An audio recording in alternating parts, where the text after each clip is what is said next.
Hello guys, welcome to prime time classes.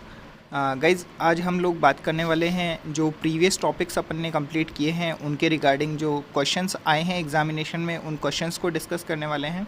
और जो question आज मैं लगभग 10 क्वेश्चन लेके आया हूँ, और 10 क्वेश्चन में से अगर आप 7 क्वेश्चन के आंसर दे देते हैं, क्योंकि ये सारे वही क्वेश्चन हैं जो मैं टॉपिक में आपको क्लियर करवा चुका हूँ, तो आप की जो तैयारी है वो बिल्कुल सही डायरेक्शन में है। अदरवाइज़ आपको थोड़ी और मेहनत की रिक्वायरमेंट है। तो देखिए, शुरू करते हैं। सबसे पहले बात करते हैं, सबसे पहला क्वेश्चन है पूर्वी तटीय मैदान का एक अन्य नाम है। तो दोस्तों, जब ये अपन ने टॉपिक पढ़ा था तो बड़े ही विस्तार से इस टॉपिक को पढ़ने की कोशिश की थी। तो जब अपन ने इसको मानचित्र से पढ़ा था तो इस तरीके से कुछ अपन ने देखा था कि यहाँ पर एक नदी है जो अपना जल यहाँ पर बंगाल की खाड़ी में गिराती है। इस नदी का नाम था गोदावरी नदी। तो गोदावरी नदी से लेकर भारत का दक्षिण छोर, जिसको कन्याकुमारी कहा जाता है, तो इस क्षेत्र को, इस तटीय मैदान को कहा जाता है आपका कोरोमंडल तटीय मैदान।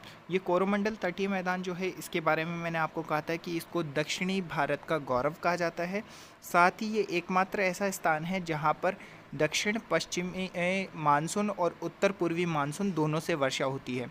अगर आपको नहीं पता है कि दक्षिण पश्चिमी मानसून क्या होता है और उत्तर पूर्वी मानसून क्या होता है, तो जब अपन मानसून वाला टॉपिक क्लियर करेंगे तो इसको बड़े ही विस्तार से देखने की कोशिश करेंगे। तो इसका करेक्ट आंसर आपका है कोरोमंडल तटीय मैदान। देखिए, नेक्स्ट क्वेश्चन है आपका कि भारतीय मानक समय किस रेखा पर अपनाया जाता है। तो इसको अपन ने देखा था 82.5 डिग्री, जो आपका पूर्वी देशांतर रेखा है वो आपकी कहलाती है भारतीय मानक समय, या फिर दिवस परिवर्तक रेखा भी इसी को कहा जाता है। साथ ही अपन ने ये भी देखा था कि ये जो रेखा है ये इलाहाबाद के नैनी नामक स्थान से होकर गुजरती है, और भारत में ये 5 राज्यों से होकर गुजरती है।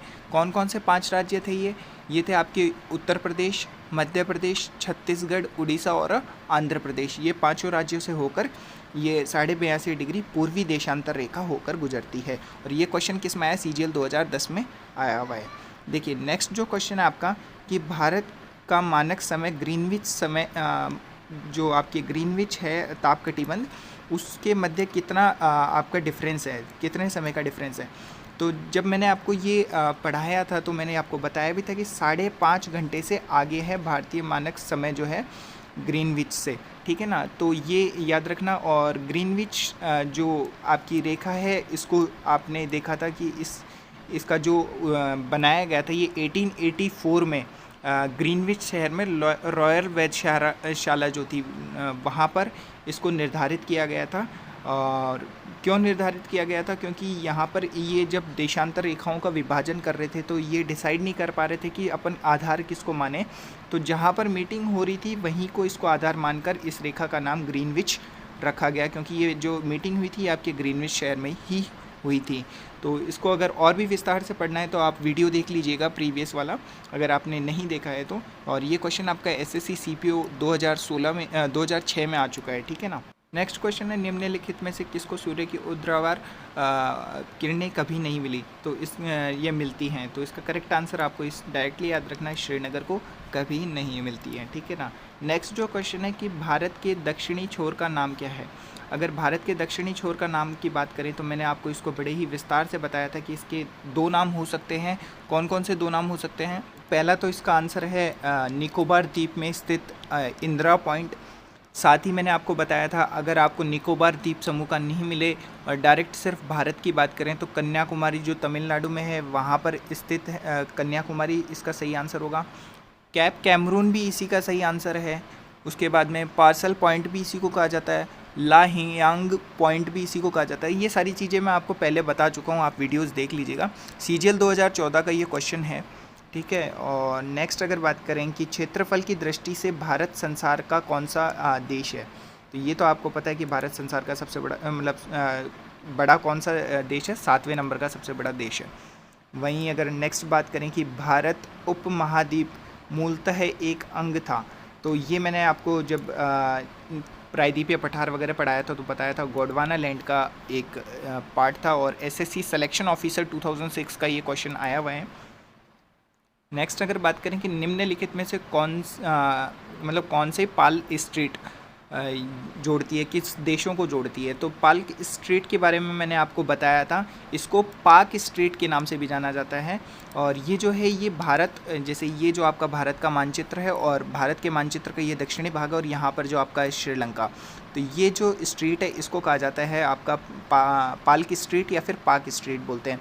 भारत और श्रीलंका, इसको करेक्ट कर लीजिएगा, ये श्रीलंका है, टाइपिंग शायद तक मिस्टेक हो गई। तो श्रीलंका और भारत को जोड़ती है पार्क स्ट्रीट, या इसको पार्क स्ट्रीट भी कहा जाता है। ठीक है दोस्तों, नेक्स्ट जो क्वेश्चन है वो है आपका, निम्नलिखित में से कौन सा पोता स्रोत कृत्रिम है।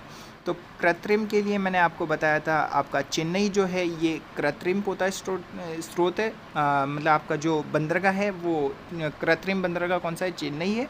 अगर वहीं बात करें कि आपका प्राकृतिक कौन सा है सबसे बड़ा, तो वो आपका है मुंबई सबसे बड़ा।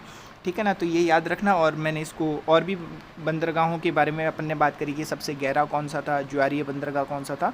तो वो सारी चीज़ें अगर आपको पढ़नी है तो आप एक बार वीडियोस ज़रूर देख लीजिएगा, रेगुलर मैंने आपको वहाँ पर कंप्लीट चीज़ें करवाई हैं।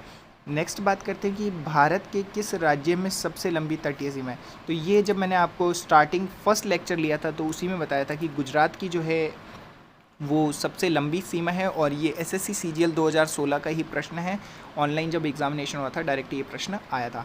तो गुजरात की सबसे लंबी सीमा है। और वहीं अगर बात करें सबसे छोटी सीमा कौन सी है, तो आपकी गोवा की है। तो ये 10 क्वेश्चन थे, इन 10 क्वेश्चन में से आपके कितने करेक्ट हुए वो आप कमेंट बॉक्स में ज़रूर बताइएगा।